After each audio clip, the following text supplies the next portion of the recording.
ಕೋಡುಬಳೆ ಅಂದ್ರೆ ಅಡುಕಲೆ. ಬಿಜೆಪಿ ಶಾಸಕ ಸುರೇಶ್ ಕುಮಾರ್ ಕಚೇರಿ ಮುಂದೆ ಹೈ ಡ್ರಾಮಾವೇ ನಡೆದಿದೆ. ಐಶ್ವರ್ಯ ಗೌಡ ವಿರುದ್ಧದ ವಂಚನೆ ಕೇಸ್ಗಳು ವಜಾಗೊಂಡಿವೆ. ಮೈಸೂರಿನಲ್ಲಿ ಜಗಳ ಬಿಡಿಸಲು ಬಂದವರಿಗೆ ಹಲ್ಲೆ ಮಾಡಲಾಗಿದೆ. ಈ ಸುದ್ದಿಗಳನ್ನು ನೋಡೋಣ ಸಮಗ್ರ ನ್ಯೂಸ್ ಟಾಪ್ ನಲ್ಲಿ. ಬೆಂಗಳೂರಿನ ರಾಜಾಜಿನಗರ ಬಿಜೆಪಿ ಶಾಸಕ ಸುರೇಶ್ ಕುಮಾರ್ ಕಚೇರಿ ಮುಂದೆ ಹೈ ಡ್ರಾಮಾ ನಡೆದಿದೆ. ಕಾಂಗ್ರೆಸ್ ಕಾರ್ಯಕರ್ತರು ಕಚೇರಿಗೆ ಮುತ್ತಿಗೆ ಹಾಕಲು ಯತ್ನಿಸಿದಾಗ ಬಿಜೆಪಿ ಕಾರ್ಯಕರ್ತರು ವಿರೋಧಿಸಿದ್ರು.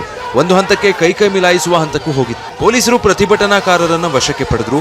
ಘಟನೆಗೆ ಸಂಬಂಧಿಸಿದಂತೆ ಕಮಿಷನರ್ಗೆ ಪತ್ರ ಬರೆದಿರುವ ಸುರೇಶ್ ಕುಮಾರ್ ಕಚೇರಿ ಮುಂದೆ ಪ್ರತಿಭಟಿಸಲು ಅವಕಾಶ ಕೊಟ್ಟಿದ್ಯಾಕೆ ಅಂತ ಪ್ರಶ್ನಿಸಿದ್ದಾರೆ. ಬಿಜೆಪಿ ತನ್ನ ಎಕ್ಸ್ ಖಾತೆಯಲ್ಲಿ ಕೈ ಕಾರ್ಯಕರ್ತರ ನಡೆ ಪ್ರಶ್ನಿಸಿದೆ.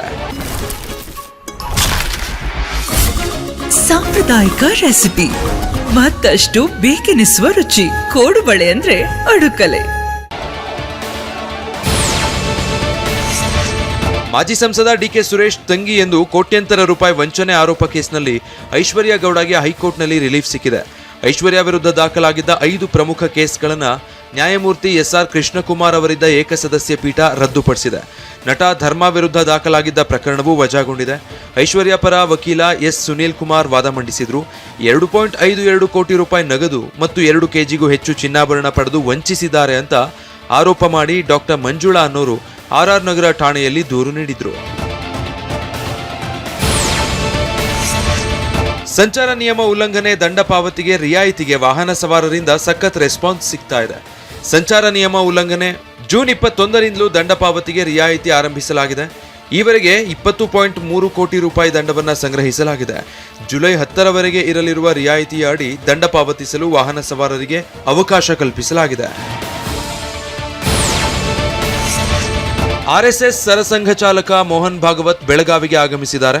ಹೈದರಾಬಾದ್ನಿಂದ ಆಗಮಿಸಿರುವ ಬೆಳಗಾವಿಯ ಸಾಮ್ರಾ ವಿಮಾನ ನಿಲ್ದಾಣಕ್ಕೆ ಬಂದಿಳಿದ ಅವರನ್ನ ಪ್ರಾಂತ ಪ್ರಚಾರಕರು, ಕ್ಷೇತ್ರ ಪ್ರಚಾರಕರು ಹಾಗೂ ಸಂಘದ ಪ್ರಮುಖರು ಸ್ವಾಗತಿಸಿದ್ರು. ಭಾಗವತ್ 1 ವಾರ ಬೆಳಗಾವಿಯಲ್ಲಿ ವಾಸ್ತವ್ಯ ಹೂಡಲಿದ್ದಾರೆ. ಜುಲೈ 10ರಿಂದ 12ರವರೆಗೂ ಒಟ್ಟು 3 ದಿನಗಳ ಕಾಲ RSS ಪ್ರಾಂತ ಪ್ರಚಾರಕರ ವಾರ್ಷಿಕ ಸಭೆ ಕುಂದಾನಗರಿಯಲ್ಲಿ ನಡೆಯಲಿದೆ. ಅದರಲ್ಲಿ ಭಾಗವತ್ ಭಾಗಿಯಾಗಲಿದ್ದಾರೆ. ಮುಂಗಾರು ಮಳೆ ಕೈಕೊಟ್ಟಿದ್ರಿಂದಾಗಿ ನಟ ವಿನೋದ್ ರಾಜ್ ನೂತನ ಟೆಕ್ನಾಲಜಿ ಬಳಸಿ ನೀರು ಸಿಂಪಡಣೆ ಮಾಡ್ತಿದ್ದಾರೆ. ಡ್ರೋನ್ ಮೂಲಕ ಗಿಡಗಳಿಗೆ ನೀರು ಹಾಗೂ ಔಷಧಿ ಸಿಂಪಡಿಸ್ತಿದ್ದಾರೆ. ನೆರೆಹೊರೆಯ ತೋಟಗಳಿಗೆ ಡ್ರೋನ್ ಮೂಲಕ ನೀರುಣಿಸ್ತಿದ್ದಾರೆ. ರೈತನಾಗಿ ಬೆಳೆ ಉಳಿಸಿಕೊಳ್ಳಲು ವಿನೋದ್ ರಾಜ್ ಸರ್ಕಸ್ ಮಾಡ್ತಿದ್ದಾರೆ. ರಾಜ್ಯ ಚುನಾವಣಾ ಆಯೋಗದಿಂದ ಪ್ರತ್ಯೇಕ SIR ಪ್ರಕ್ರಿಯೆ ಪ್ರಶ್ನಿಸಿ ರಿಟ್ ಅರ್ಜಿ ಸಲ್ಲಿಸಲಾಗಿದೆ. ಬೆಂಗಳೂರಿನ ವಿವೇಕ್ ಮತ್ತಿತರರು ಹೈಕೋರ್ಟ್ನಲ್ಲಿ ರಿಟ್ ಅರ್ಜಿ ಸಲ್ಲಿಸಿದ್ದಾರೆ. ಗ್ರೇಟರ್ ಬೆಂಗಳೂರು ಪ್ರಾಧಿಕಾರಕ್ಕೆ ಪ್ರತ್ಯೇಕ SIR ನಡೆಸಲಾಗ್ತಾ ಇದೆ. ಕೇಂದ್ರ ಚುನಾವಣಾ ಆಯೋಗದ SIR ಮತಪಟ್ಟಿ ಪರಿಗಣಿಸ್ತಾ ಇಲ್ಲ. ರಾಜ್ಯ ಚುನಾವಣಾ ಆಯೋಗದ ನಡೆಯಿಂದ ಮತದಾರರಲ್ಲಿ ಗೊಂದಲ ಹೆಚ್ಚಿದೆ. ಹೀಗಾಗಿ ರಾಜ್ಯ ಚುನಾವಣಾ ಆಯೋಗದ ಕ್ರಮ ರದ್ದತಿ ಮಾಡಬೇಕು ಅಂತ ಅರ್ಜಿಯಲ್ಲಿ ಮನವಿ ಮಾಡಲಾಗಿದೆ. ಕೋಡುಬಳೆ ಅಂದ್ರೆ ಅಡುಕಲೆ.